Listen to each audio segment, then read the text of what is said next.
Hello viewers, আজকের ভিডিওতে আমি কমিউনিকেশনের ফ্রিকোয়েন্সি মডুলেশন রিলেটেড আরও দুটো প্রবলেম সলভ করব। তবে ভিডিওটি শুরু করার আগে আমি অবশ্যই বলবো, যারা আমার চ্যানেলে একদম নতুন তারা আমার প্লেলিস্ট থেকে কমিউনিকেশনের উপর আগের বেসিক ভিডিওগুলো একটু দেখে আসুন। বিশেষ করে কমিউনিকেশনের এই যে ফ্রিকোয়েন্সি মডুলেশন রিলেটেড যে বেসিক ক্লাসগুলো আছে সেগুলো কিন্তু আমাদের এই ম্যাথগুলো সলভ করার জন্য লাগবে।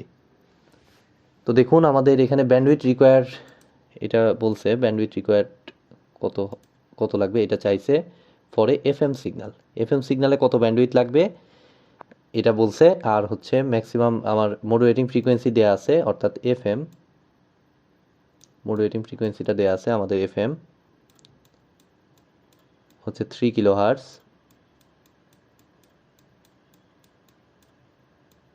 আর কি দেয়া আছে আমাদের দেয়া আছে ম্যাক্সিমাম ডেভিয়েশন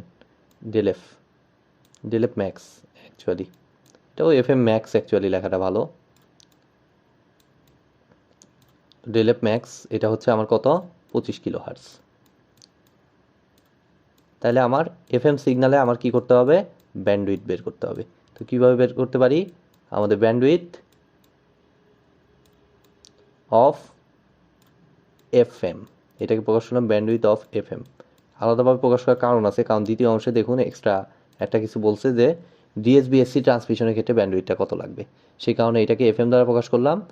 তো এটা অ্যাকচুয়ালি আমরা তো জানি, এর আগে করেছি, সেটা হচ্ছে কার্সনস রুল, অর্থাৎ FM plus del F max. Just formula apply করে দিব, ডেলএফ ম্যাক্স। তাহলে এখন আমরা কি করতে পারি, ভ্যালু বসাইতে পারি। 2 ইন্টু এফএম হচ্ছে আমাদের 3, দুটোই কিলো হার্জে আছে, সো ফাইনাল রেজাল্ট কিলো হার্জে আসবে। 25 আর 3 28, 28 দুগুণা 56 কিলো হার্জ।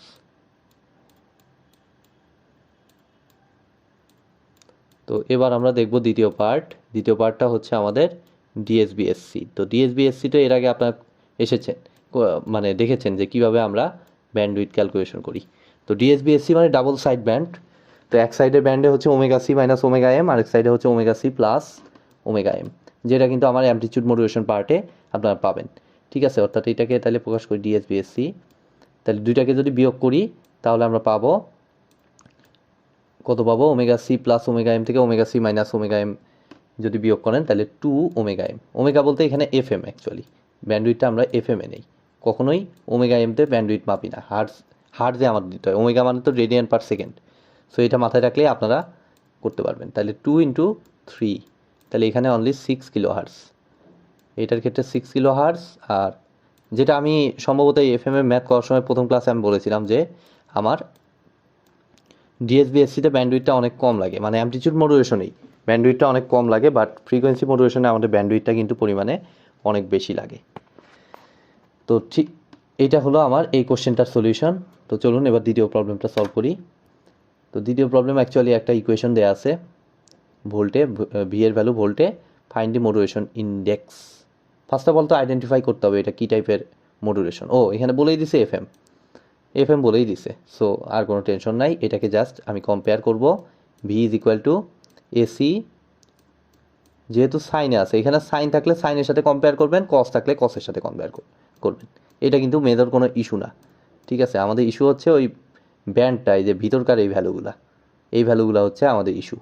তাহলে 8 পাই, ও সরি আমি দুঃখিত, এটা হচ্ছে এইখানে আমার থাকবে হচ্ছে ওমেগা সিটি, এটা তো বুঝতেই পারছেন ফ্রিকোয়েন্সি হবে ওমেগা। আর এটা হচ্ছে এই 5টা হচ্ছে আমার বিটা, আর তারপর সাইন দেওয়া আছে, সো সাইনই বসাবো। আর এটা হচ্ছে ওমেগা এম। তো এই ওমেগা সি আর ওমেগা এম অনেক সময় ওলট পালট হয়ে যেতে পারে আপনাদের, তো এটা কিন্তু আইডেন্টিফাই করাটা খুবই ইজি। আমরা অলওয়েজ জানি যে ক্যারিয়ার ফ্রিকোয়েন্সিটা হচ্ছে হাই ফ্রিকোয়েন্সি সিগন্যাল। তো এখানে দেখতে পাচ্ছেন হাই ভ্যালু, এই দুটার মধ্যে ফ্রিকোয়েন্সির হাই ভ্যালু কোনটা, অবশ্যই 10⁶ এরটা, সো এটা ওমেগা সি হতে বাধ্য, এবং এটা ওমেগা এম। এভাবে কিন্তু আপনারা মানে এই জিনিসটা করতে পারবেন, কখনোই ভুল হবে না। তো দেখুন এখন যদি আমি কম্পেয়ার করি তাহলে এসির ভ্যালুটা আমার আসতেছে 15 ইউনিট, তো এখানে দেয়াই আছে ভোল্ট, তার মানে 15 ভোল্ট। তাহলে এসির ভ্যালু হচ্ছে 15 ভোল্ট। দেন আমাদের ওমেগা সিটা সরাসরি আমার আসতেছে কত, 8 pi into 10⁶, 8 pi into 10 to the power 6। তো ওমেগা সি মানে আমরা জানি আমাদের যেহেতু এটা ক্যারিয়ার ফ্রিকোয়েন্সি চাইছে, মডুলেটিং ফ্রিকোয়েন্সি, ক্যারিয়ার ফ্রিকোয়েন্সি, এদের ক্যারিয়ার ফ্রিকোয়েন্সিও চাইছে, সো এটা হার্টজে আসবে। সো এটাকে অবশ্যই 2 পাই এফসি এটা দ্বারা করে নিতে হবে, মডিফাই করে নিতে হবে। তাহলে 8 pi into 10 to the power 6 এভাবেই রাখলাম।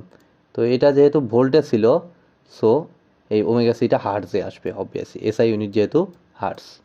তাহলে এখন দেখুন পাই পাই কাটা, আর হচ্ছে এটা 2 আর এটা 4, তাহলে 4 into 10 to the power 6 hertz. আর 10 টু দি পাওয়ার 6 মানে আমি কিন্তু চাইলে এটাকে বলতে পারি মেগা হার্টস। ঠিক আছে, তাহলে 4 মেগা হার্টস হচ্ছে আমার ক্যারিয়ার ফ্রিকোয়েন্সি। ফাইন, এবার আমরা একই সাথে ওমেগা এমটাও দেখি। তার আগে বিটাটা বের করে নিই, একদম ইজি। বিটা তো একবারই পেয়ে যাচ্ছি আমরা। তো মডুলেশন ইন্ডেক্স বিটা হচ্ছে আমার কত, এখানে বিটা হচ্ছে আমার 5, বিটা হচ্ছে আমার 5। তো ওমেগা এমটা আমি এক কাজ করি, এই সাইডে বের করি, পাশাপাশি দেখতে একটু সুন্দর লাগবে। তো ওমেগা এম হচ্ছে আমার 2 pi into 10 to the power 3। তাহলে omega M is equal to 2 pi into 10 to the power 3 এর সাথে কম্পেয়ার করে। তাহলে ওমেগা এম মানে 2 pi into F M message সিগন্যালের frequency is equal to 2 pi into 10 to the power 3।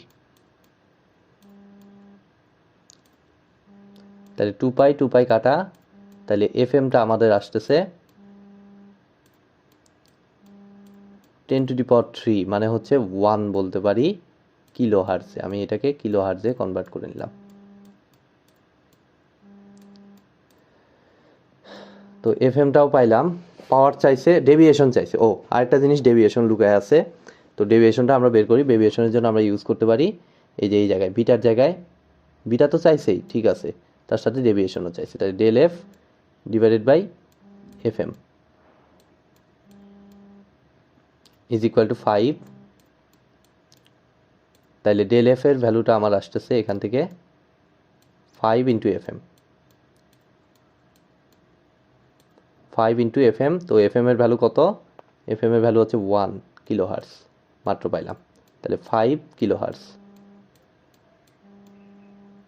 5 kilo hertz জেলেপ পাইলাম। এবার আমাদের লাগবে কি লাস্ট পার্ট, সেটা হচ্ছে আমাদের পাওয়ারটা বের করা।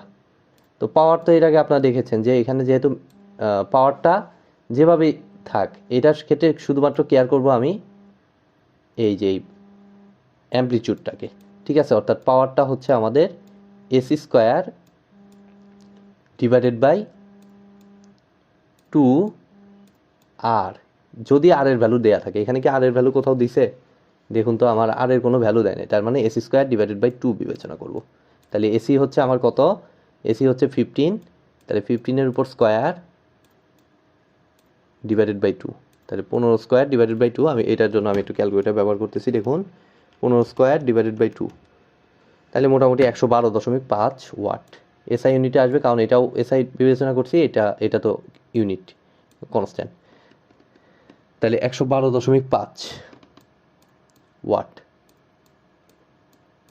আর এই টুটার ব্যাখ্যা কিন্তু আমার এই যে নিচে যে টুটা আসে, এটার ব্যাখ্যা কিন্তু আমার সিগন্যাল অ্যান্ড সিস্টেম কোর্সে আপনারা পাবেন। তো সেখানে কিন্তু আমি ব্যাখ্যা করেছিলাম কীভাবে এই এসি স্কোয়ার ডিভাইডেড বাই 2 আর আসে। ঠিক আছে, তো আজকের মতো ভিডিওটি আমি এখানেই শেষ করছি। ভিডিওটি যদি ভালো লেগে থাকে অবশ্যই ভিডিওটি একটি লাইক দিবেন, বন্ধুদের সাথে বেশি বেশি শেয়ার করবেন, আর চ্যানেলে নতুন হয়ে থাকলে অবশ্যই চ্যানেলটি সাবস্ক্রাইব করবেন। ধন্যবাদ।